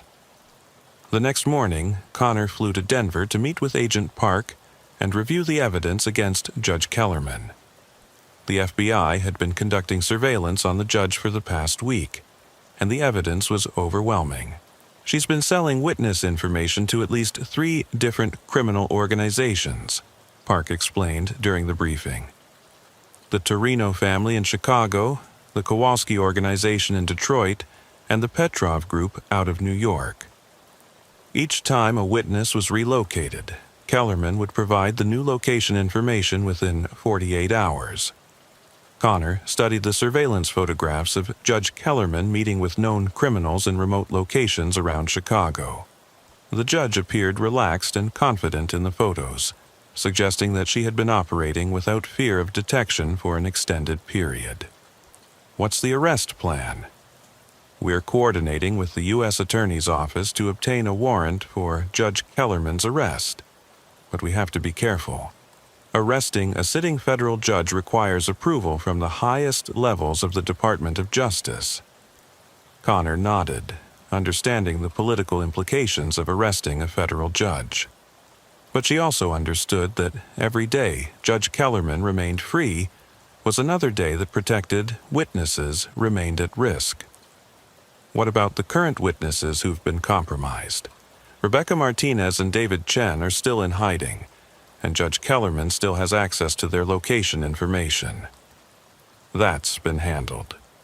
As of this morning, Judge Kellerman has been temporarily removed from all cases involving protected witnesses, and her access to WSERMS has been suspended. She doesn't know that we're investigating her, so she won't realize that her information source has been cut off. The arrest of Judge Patricia Kellerman took place at her home in an affluent suburb of Chicago, with FBI agents executing the warrant at 6 a.m. on a cold Thursday morning. Connor watched the arrest from a surveillance van parked across the street, feeling a mixture of satisfaction and disgust as the judge was led away in handcuffs. The judge's arrest made national headlines, with legal experts calling it one of the most serious breaches of judicial ethics in federal history. But for Connor, the real victory was the knowledge that Rebecca Martinez and David Chen were finally safe. Judge Kellerman's arrest also led to a comprehensive review of the Witness Protection Program's security procedures. New protocols were implemented to limit access to witness information, and additional oversight measures were put in place to detect potential security breaches. Rebecca Martinez was eventually relocated to a new city with a new identity, and she was able to resume something resembling a normal life. But the psychological trauma of being hunted for almost 2 years would stay with her forever. A reminder of the price that witnesses pay when they choose to cooperate with federal law enforcement. For Connor, the case served as a stark reminder that the greatest threats to the Witness Protection Program often came from within the federal system itself. Corruption, could exist at any level, and the people entrusted with protecting witnesses had to be watched as carefully as the criminals they were investigating. Judge Patricia Kellerman was ultimately sentenced to life imprisonment without the possibility of parole, becoming the first federal judge in history to be convicted of systematically selling witness information to criminal organizations. Her arrest led to the identification and prosecution of 17 other individuals involved in the conspiracy, including several court clerks, federal marshals, and organized crime figures. But the case also highlighted the ongoing vulnerabilities of the Witness Protection Program and the constant struggle to balance the need for information access with the imperative of maintaining security. For every Rebecca Martinez who survived to tell her story, there were others like Maria Santos and James Wilson who had paid the ultimate price for trusting in the federal government's promise of protection. The Witness Security Program continued to operate and protect thousands of witnesses each year, but the Kellerman case served as a permanent reminder that vigilance against corruption was just as important as protection against external threats. In the world of federal law enforcement, the enemy could be anyone, including the people sworn to uphold justice. Special Agent Emma Rodriguez stared at the wall of monitors in the FBI's Cyber Division headquarters, each screen displaying cascading lines of code that represented the digital equivalent of a crime scene. At 2:17 a.m. on a Tuesday morning in December, someone had just committed what appeared to be the largest cybercrime in U.S. history, and they had done it in a way that defied every established protocol for digital investigation. 17 major banking institutions had been simultaneously breached in a coordinated attack that had transferred over $847 million to accounts scattered across 43 countries. But what made the crime truly terrifying wasn't the amount of money stolen. It was the method used to steal it. The attackers had somehow gained access to the Federal Reserve's own transaction processing system, using the government's most secure financial network to authorize transfers that appeared completely legitimate to automated security systems. It was equivalent to robbing a bank by convincing the bank president to personally hand over the money. "Agent Rodriguez, we need you to look at this," called out Dr. Michael Chen, the FBI's lead digital forensics analyst. Chen had been with the Bureau for 12 years and had investigated everything from simple email fraud to sophisticated state-sponsored cyber attacks. But the expression on his face suggested that this case was unlike anything he had encountered before. Rodriguez walked over to Chen's workstation, where multiple screens displayed network traffic logs, authentication records, and financial transaction data. At first glance, the data looked normal, routine banking transactions being processed through standard security protocols. "What am I looking at, Mike?" "This is a record of the authentication sequence used to authorize the fraudulent transfers. Look at the timestamp data." Rodriguez studied the timestamps, initially seeing nothing unusual. Then the pattern became clear, and she felt her blood run cold. These transactions were authorized using authentication codes that weren't generated until 3 hours after the transfers were completed. Exactly. Someone didn't just hack into the Federal Reserve System, they hacked time itself. These transactions were processed using security codes that didn't exist when the transfers occurred. The implications were staggering. The Federal Reserve's transaction system was supposed to be unhackable, protected by multiple layers of encryption, biometric authentication, and real-time monitoring. But somehow, an unknown attacker had managed to manipulate the system's internal chronology to authorize transfers using future security codes. Rodriguez had been with the FBI's Cyber Division for 8 years, specializing in advanced persistent threats and state-sponsored cyber attacks. She had tracked Chinese military hackers, Russian intelligence operatives, and North Korean cyber terrorists.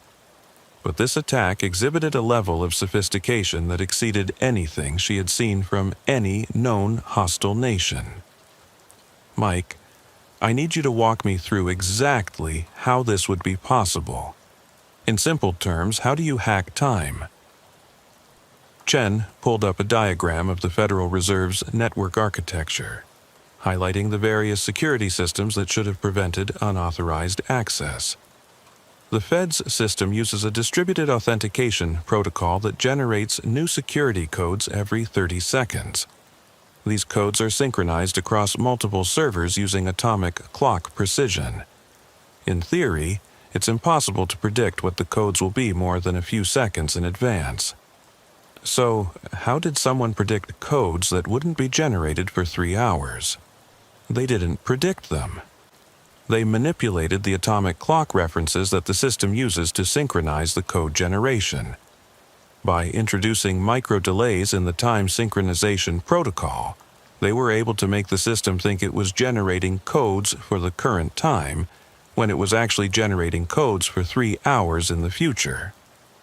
Rodriguez felt a headache beginning to form as she tried to comprehend the technical complexity of the attack. Who has the capability to manipulate atomic clock signals?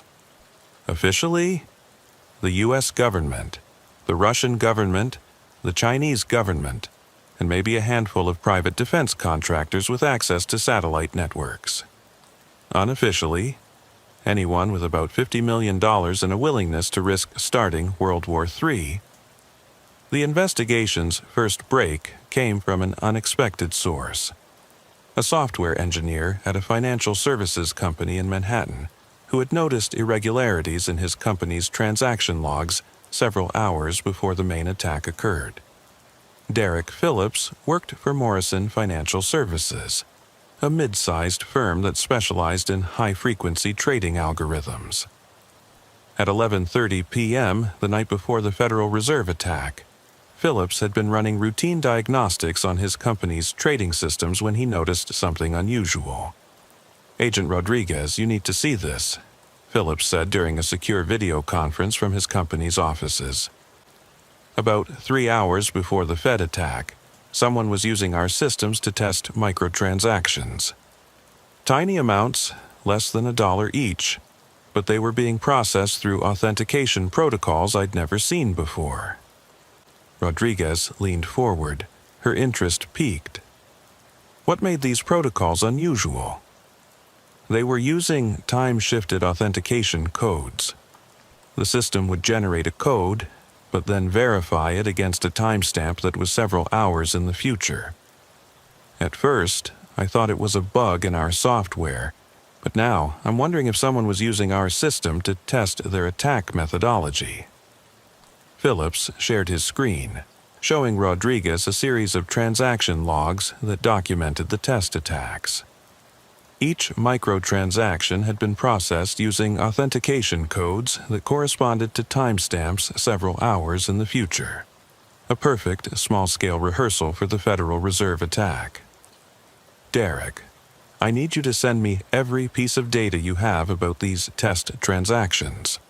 Network logs, authentication records, anything that might help us trace the source."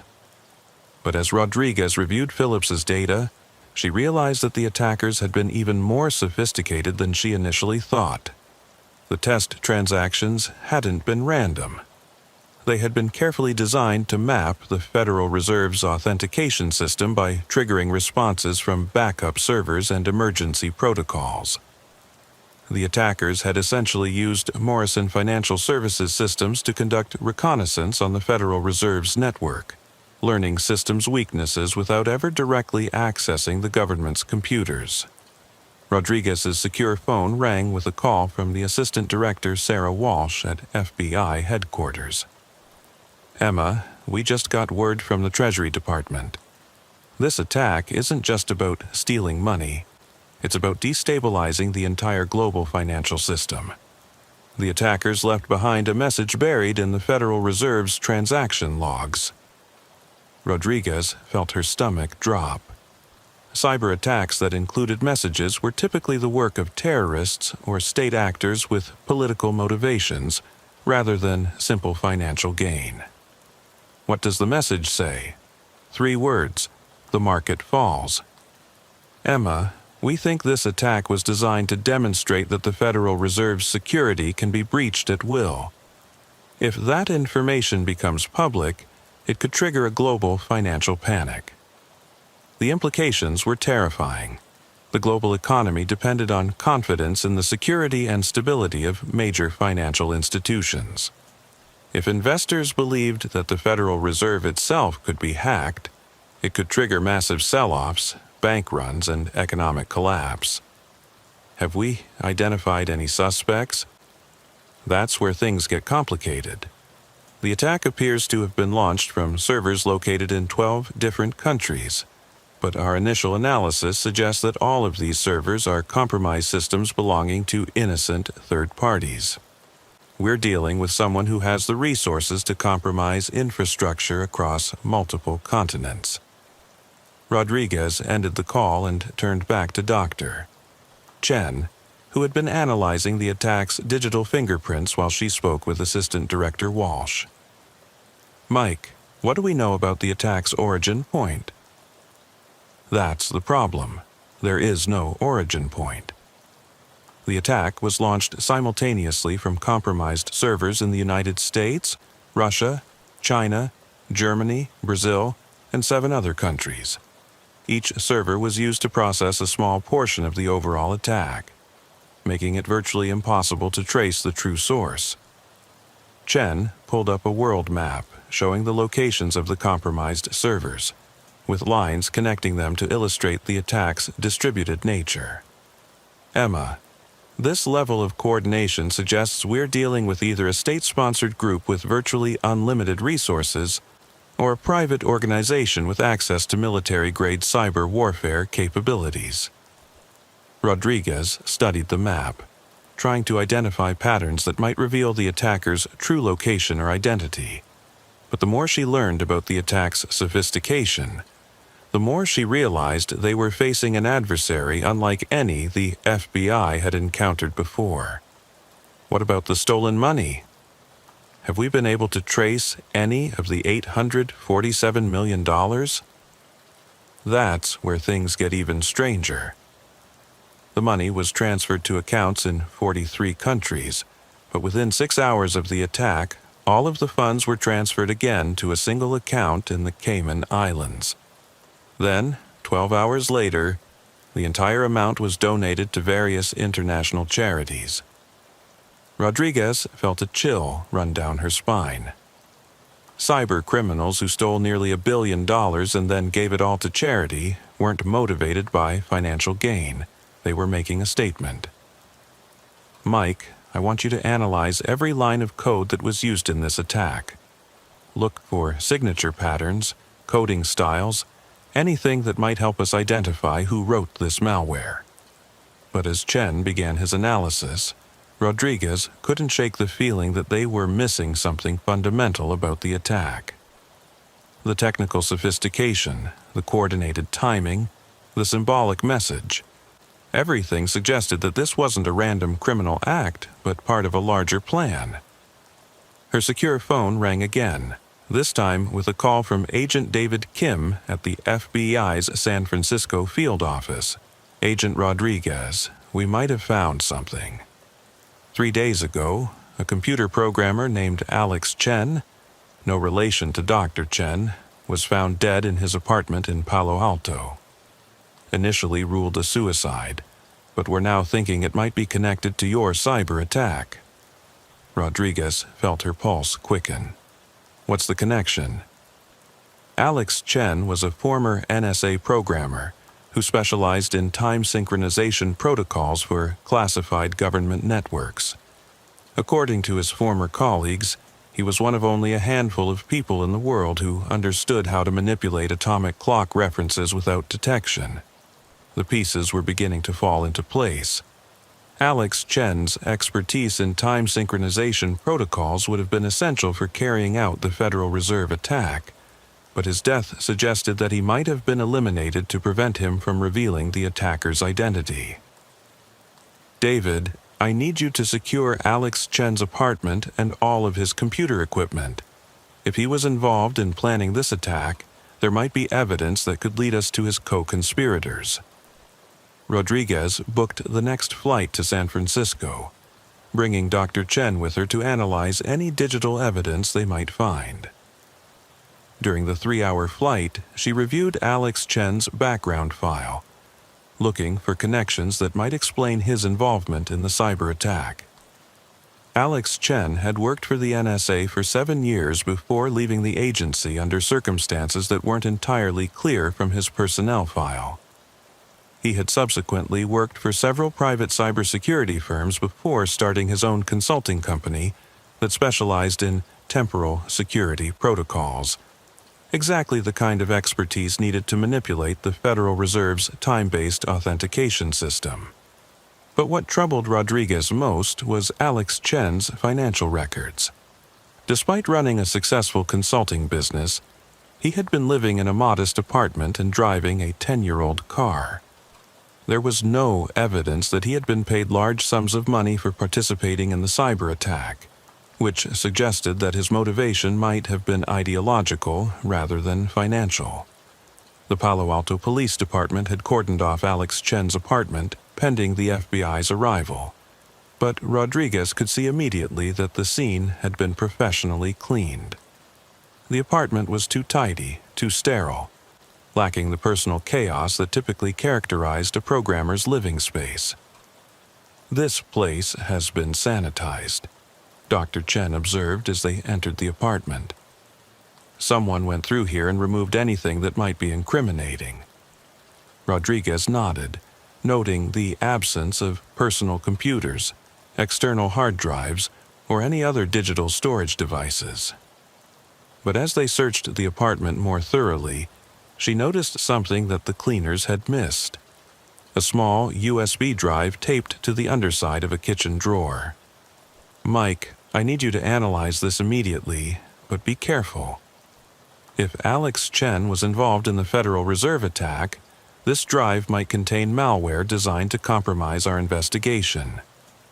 Dr. Chen connected the USB drive to an isolated analysis system that was completely disconnected from any networks. After running multiple security scans, he began examining the drive's contents. "Emma, you need to see this. The drive contains source code for a program called ChronoShift, software designed to manipulate time synchronization protocols in real time without detection." Rodriguez looked over Chen's shoulder as he displayed the source code. Even with her limited programming knowledge, she could see that the software was incredibly sophisticated, incorporating advanced mathematical algorithms and encryption protocols. "Can you tell if this software was used in the Federal Reserve attack?" "Give me a few minutes to compare the code signatures." Chen ran the ChronoShift source code through a comparative analysis program that could identify similarities with the malware used in the Federal Reserve attack. The results were conclusive. ChronoShift was the foundation for the Federal Reserve attack, but it had been modified and enhanced by additional programmers beyond Alex Chen's capabilities. "Emma, Alex Chen created the basic framework for the attack, but someone else took his code and weaponized it. The modifications show a level of sophistication that suggests involvement by a state intelligence agency." Rodriguez felt the investigation taking a darker turn. If foreign intelligence services were involved in the Federal Reserve attack, it raised the possibility that they were dealing with an act of cyber warfare rather than simple criminal activity. "Mike, can you identify which intelligence agency might have made these modifications?" The coding style and encryption protocols match techniques used by Unit 61398, a Chinese military cyber warfare unit. "But Emma, there's something strange about the attribution. The Chinese signatures are almost too obvious, like someone wanted us to think this was a Chinese operation." Rodriguez's phone rang with a call from Agent Kim, who had been investigating Alex Chen's background while they analyzed his computer files.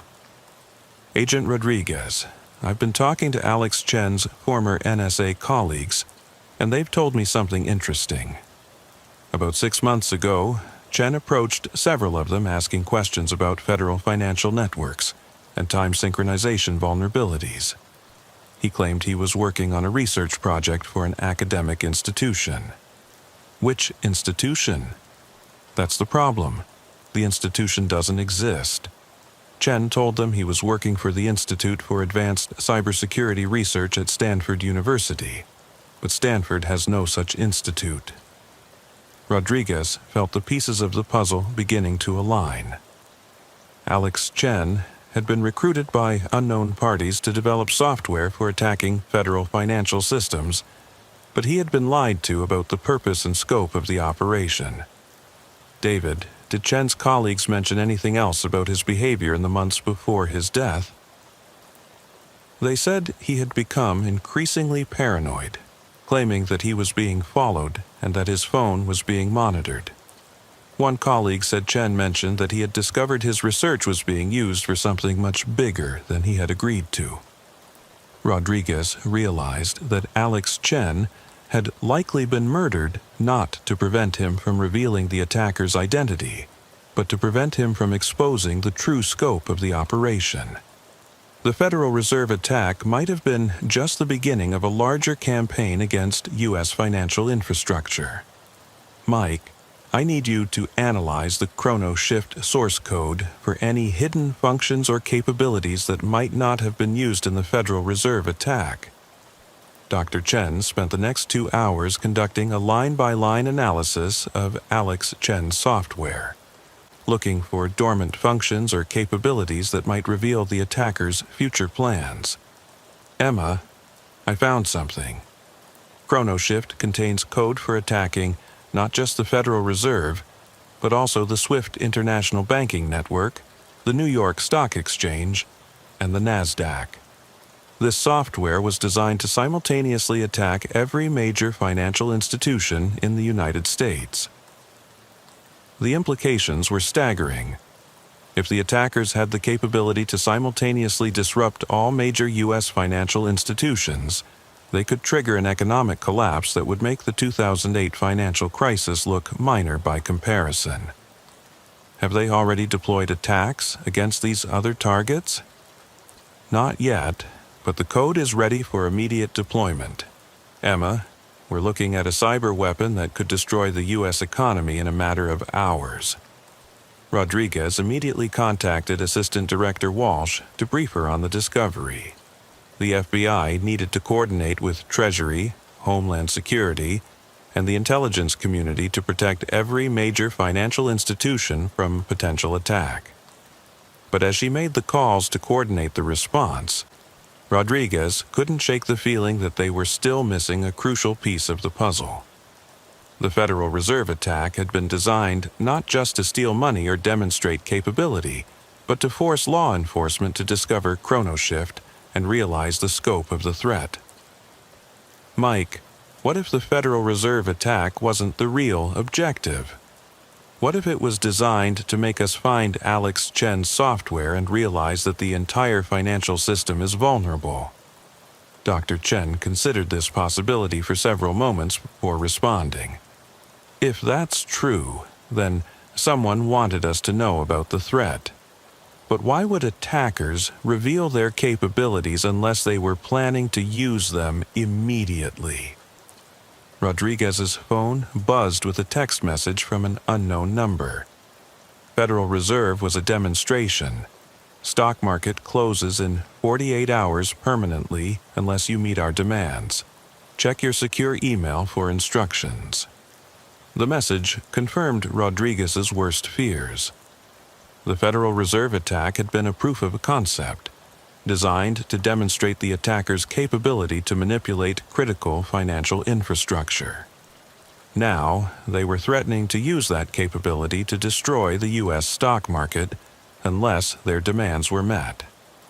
Rodriguez accessed her secure FBI email account and found a message containing a video file. The video showed a masked figure sitting in front of multiple computer screens, with financial data streaming across the displays. Agent Rodriguez, by now you have discovered the ChronoShift software and understand our capabilities. The Federal Reserve attack was a demonstration of what we can accomplish when we choose to act. In 48 hours, we will deploy the full version of ChronoShift against every major financial institution in the United States, unless our demands are met. The masked figure paused, allowing the magnitude of the threat to sink in before continuing. Our demands are simple. The immediate release of 12 individuals currently held in federal custody on charges related to cybercrime. You will find their names and locations in the attached file. You have 48 hours to comply, or the U.S. economy will cease to exist. Rodriguez felt her blood run cold as she reviewed the list of demanded prisoners. The 12 individuals were all highly skilled hackers who had been convicted of cyber attacks against government and financial targets.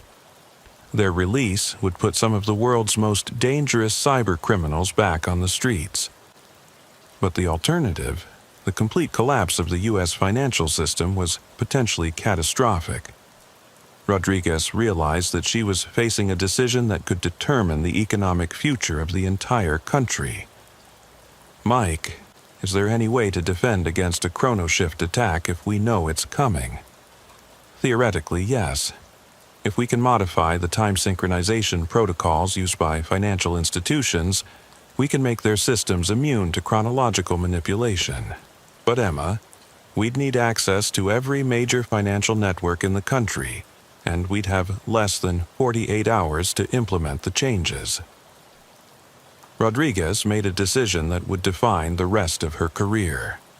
Rather than negotiate with cyber terrorists or risk the collapse of the financial system, she was going to coordinate the largest cybersecurity operation in U.S. history. Mike, I need you to contact every cybersecurity expert the FBI has ever worked with. We're going to patch every financial network in the country before the attackers can deploy ChronoShift. The next 47 hours were a blur of coordination calls, emergency meetings, and round-the-clock technical work. Rodriguez worked with teams from the FBI, NSA, Homeland Security, and private cybersecurity firms to identify and patch vulnerabilities in hundreds of financial networks. The operation required the cooperation of bank executives, stock exchange officials, and government regulators who had to authorize unprecedented access to their most sensitive systems. But as the deadline approached, Rodriguez realized they had succeeded in protecting the vast majority of critical financial infrastructure. When the 48-hour deadline passed without incident, Rodriguez allowed herself a moment of satisfaction. The attackers had attempted to deploy ChronoShift against multiple targets, but their attacks had been ineffective against the patched systems. Within weeks, the investigation led to the arrest of 17 individuals in 6 countries, including several members of a Russian cyber warfare unit that had been operating under the cover of a private consulting firm. The international cooperation required to track down the conspirators set new precedents for cybercrime investigation and prosecution. Alex Chen was posthumously credited with helping to prevent a catastrophic attack on the U.S. financial system, despite his unwitting role in developing the attack software. His sacrifice served as a reminder that even those who became involved in cybercrime could ultimately choose to do the right thing. For Rodriguez, the case highlighted the evolving nature of cyber threats and the need for constant vigilance in protecting critical infrastructure. The ChronoShift attack had demonstrated that cyber criminals were becoming increasingly sophisticated, but it had also shown that coordinated defense efforts could successfully protect against even the most advanced threats.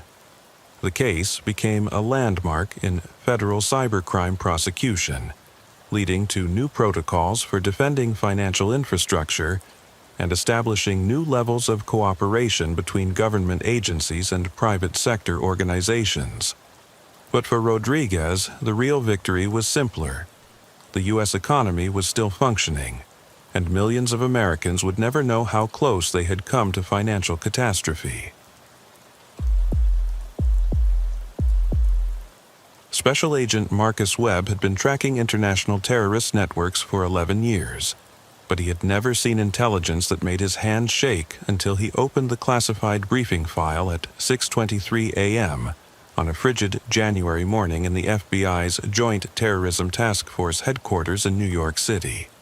The file contained intercepted communications between 3 individuals whose names appeared on every terrorist watch list maintained by Western intelligence agencies: Khalid al-Rashid, a former chemical engineer turned bomb maker; Yusuf Hassan, a logistics coordinator for multiple terrorist cells; and Dr. Amira Qasemi, a microbiologist who had disappeared from a CDC laboratory in Atlanta 6 months earlier. But it wasn't the identities of the communicators that made Webb's blood run cold. It was the content of their conversations. "The shipment arrives at Newark on Tuesday," al-Rashid's voice said in Arabic, translated by NSA linguists. 12 containers, each weighing approximately 40 pounds. Dr. Qasemi confirms that the dispersal mechanism will be effective within a 3-mile radius. Webb read the transcript twice before the full implications sank in. 3-mile radius, 12 containers, a microbiologist with access to biological weapons research. The terrorist cell was planning to deploy some kind of biological weapon in the New York metropolitan area, and they had less than 5 days to prevent it. Webb's secure phone rang immediately, displaying the caller ID of Director James Harrison at FBI headquarters in Washington, D.C. "Webb, please tell me you've read the intercept incorrectly." "I wish I could, sir. We're looking at a coordinated biological weapons attack planned for sometime next week. 12 devices, each capable of contaminating a 3-mile area with an unknown biological agent." Director Harrison's silence stretched for several seconds before he responded. "Marcus, I'm authorizing the immediate activation of Operation BioShield. You'll have access to every resource the federal government can provide, but you need to understand something. If this attack succeeds, we're looking at potential casualties in the hundreds of thousands." Operation BioShield was the FBI's most classified counterterrorism protocol, designed to respond to threats involving weapons of mass destruction. Webb had trained for BioShield scenarios, but he had never imagined he would need to implement them in response to a real threat. "Sir, what do we know about Dr. Amira Qasemi's research at the CDC? That's classified above your current clearance level. But I can tell you that her disappearance 6 months ago triggered a comprehensive review of all biological weapons research in the United States. Agent Webb, the material she had access to could kill more people than a nuclear weapon." Webb felt the weight of the investigation settling on his shoulders. In his 11 years with the Bureau, he had successfully prevented 17 terrorist attacks, but none had involved biological weapons.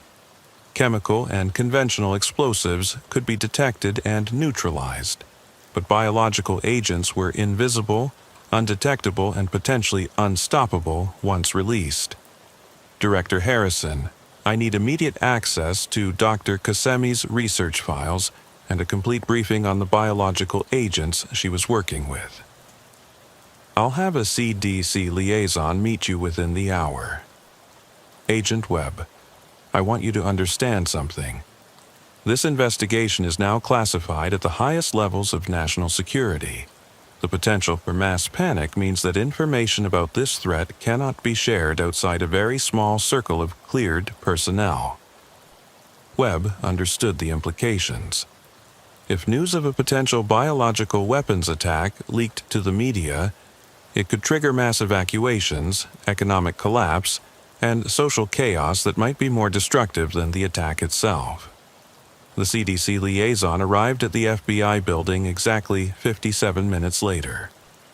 Dr. Patricia Chen was a virologist with 23 years of experience in biological weapons research, and her grim expression suggested that she understood the severity of the threat they were facing.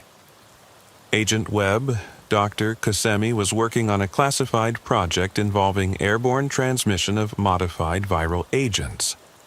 I can't provide specific details about the research without additional clearances, but I can tell you that the agents she had access to were designed for maximum lethality and environmental persistence. Webb felt his stomach clench as he processed the implications. Environmental persistence meant that any area contaminated by Dr. Kasemi's biological agents could remain deadly for weeks or months, effectively turning major population centers into uninhabitable zones. Dr. Chen, what kind of dispersal mechanism would be required to contaminate a 3-mile radius? With the agents Dr. Kasemi was working with, a relatively simple aerosol system would be sufficient. Something as basic as a modified crop duster or even a series of strategically placed devices could contaminate huge areas with minimal technical expertise. Webb reviewed the intercepted communications again, focusing on the timeline and logistics. The terrorist cell had mentioned containers arriving at Newark, which suggested they were importing components for the biological weapons rather than manufacturing them domestically. Dr. Chen, if Dr. Kasemi has been working with this terrorist cell for 6 months, what would they be capable of producing? Agent Webb, with her knowledge and access to laboratory equipment, they could potentially produce enough biological agent to contaminate the entire New York metropolitan area. We're talking about millions of potential casualties.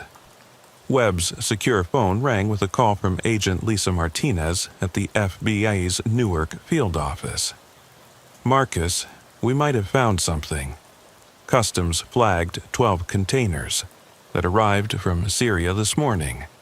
The manifest lists them as containing medical research equipment, but the importers are using shell companies with no traceable ownership." Webb felt his pulse accelerate. 12 containers from Syria, arriving exactly when the intercepted communications had indicated. The timing was too perfect to be coincidental. "Lisa, I need those containers isolated immediately. Don't let anyone near them until we can get hazmat teams on site." "Already done. The containers are in a secure area of the port, and we've established a quarantine perimeter. But Marcus, there's something else. The containers are refrigerated, which suggests whatever's inside needs to be kept at specific temperatures. Refrigerated containers meant that the terrorist cell was transporting biological agents that required careful environmental controls to remain viable. Webb realized that they were dealing with sophisticated biological weapons rather than crude chemical explosives. "Lisa, I'm mobilizing a full hazmat response team. Don't let anyone enter the quarantine area until we arrive." The drive to Newark took 47 minutes through heavy New York traffic, but Webb used the time to coordinate with multiple federal agencies.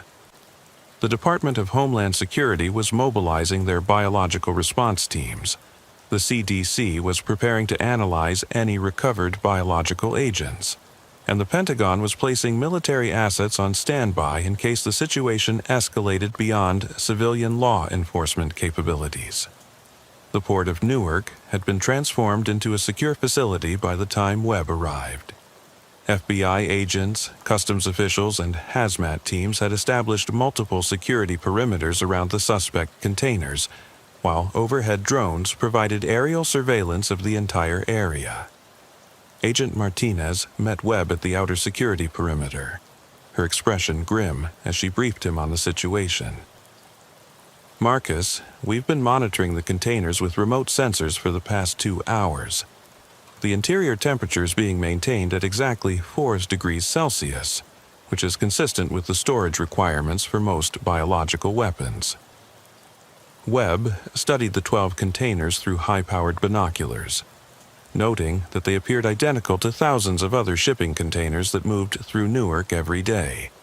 The terrorist cell had disguised their biological weapons as routine commercial cargo.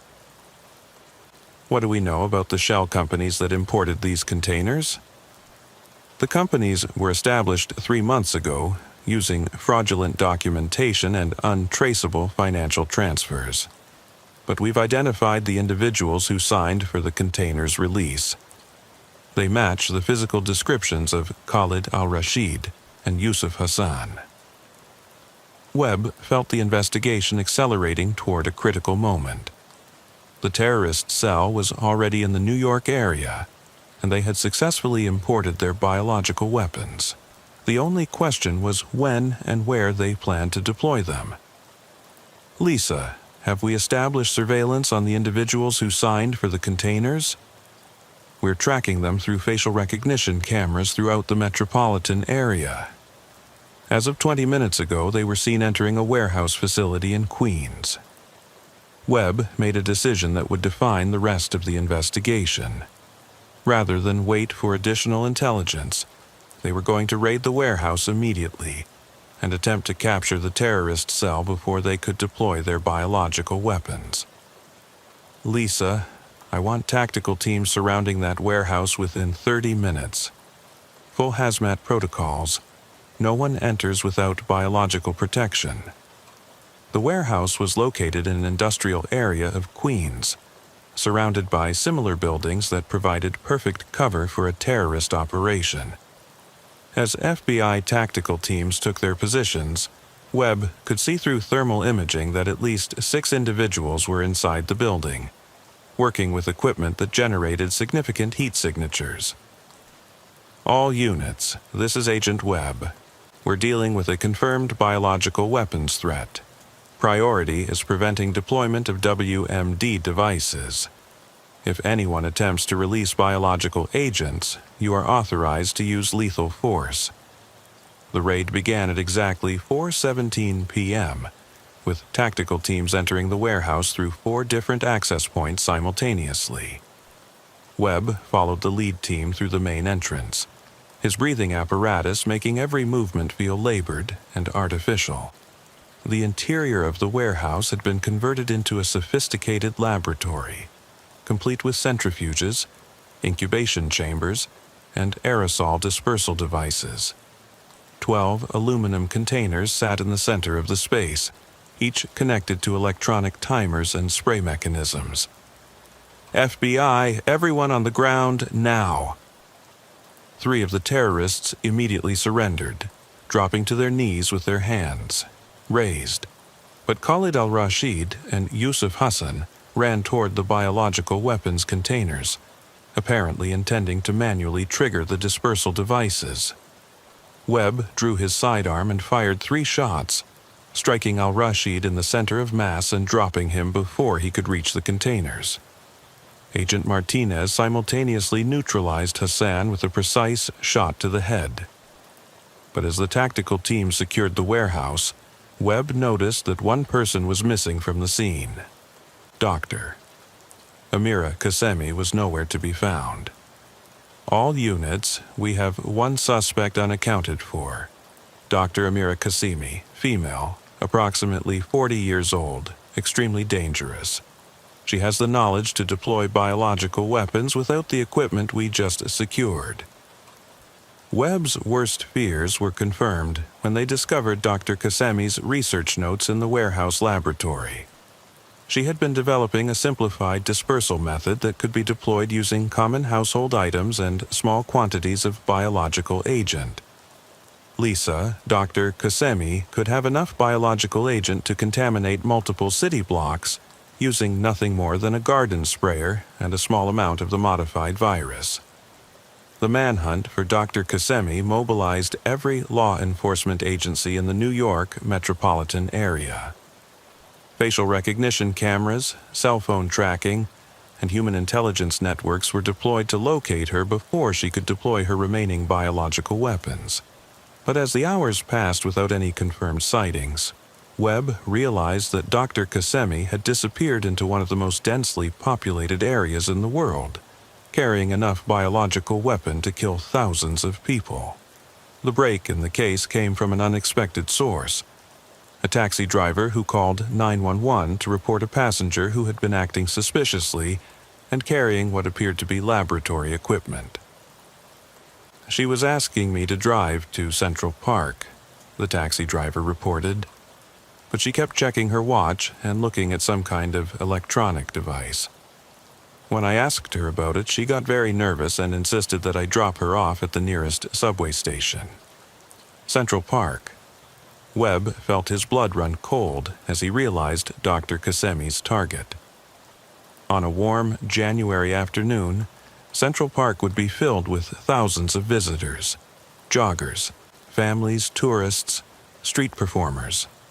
An aerosol release of biological weapons in Central Park could contaminate hundreds of people who would then spread the agent throughout the city before anyone realized an attack had occurred. All units converge on Central Park immediately. We're looking for a Middle Eastern woman, approximately 40 years old, carrying what appears to be laboratory equipment. She is armed with biological weapons and should be considered extremely dangerous. The search for Dr. Kasemi in Central Park required coordination between the FBI, NYPD, Parks Department, and Emergency Medical Services.